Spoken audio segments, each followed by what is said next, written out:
të kontaktosh shërbimin e ndihmës së shpejtë për përkeçësimin e gjendjes shëndetësore dhe të marrësh këtë përgjigje.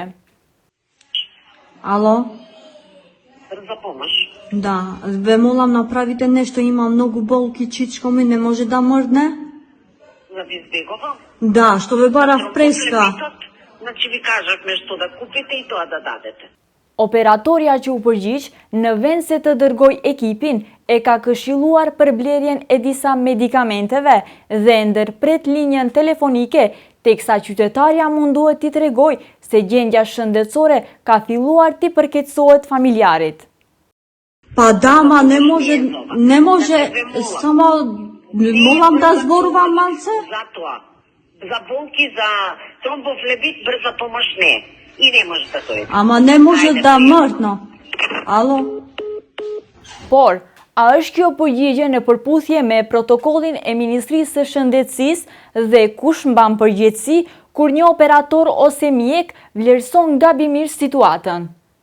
Gazeta Lajm dhe Lajm TV videon e ka dërguar deri tek kabineti i Ministrisë së Shëndetësisë, pas kësaj drejtuan pyetje Ministrit së Shëndetësisë Azir Aliu, i cili tha se video incizimi ka arritur në kabinetin e tij dhe për këtë ka krijuar komision për të analizuar të gjitha thirrjet që janë bërë dhe për të parë nëse ka pasur indikacion në mënyrë që rasti të trajtohet më tej.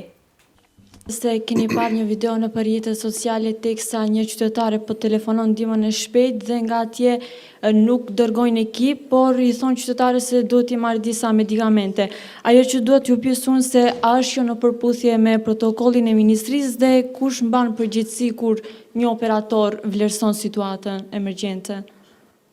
E dini që ndihma e shpejtë ruhen të gjitha thirrjet në bazë, kështu që unë pas videos që ma prezentuan në kabinet, krijova komision i cili do të analizon të gjithë thirrjet që i ka bërë i njëjti qytetar dhe do shohim a do të ketë indikacione për të trajtuar rastin më tej apo jo. E dini që kam protokolle dhe të gjithë operatorët atje punojnë në bazë të definimit të protokolleve që i kanë. Gjithsesi tani për tani s'kemi ndonjë informat, do duhet të analizohet komplet thirrjet sa kanë qenë nga ana e qytetarit dhe si është përgjigjur nga ana e operatorit. Edhe pse në video incizimin kuptohet se qytetarja telefonon për herë të dytë ndihmën e shpejtë, Ministri thot se nuk ka informatë se sa herë qytetarja ka telefonuar ndihmën e shpejtë dhe si është përgjigj operatorja. Aziri thot se Ministria nuk jep informata pa mos provuar edhe aspektin administrativ. Qytetarja ka telefonuar 2 herë sepse në atë video të cilën ne ju kemi dërguar kabinetit tuaj, qytetarja e thot që edhe më herët ju kemi lajmëruar, po njëjtë është përgjigjur operatorja.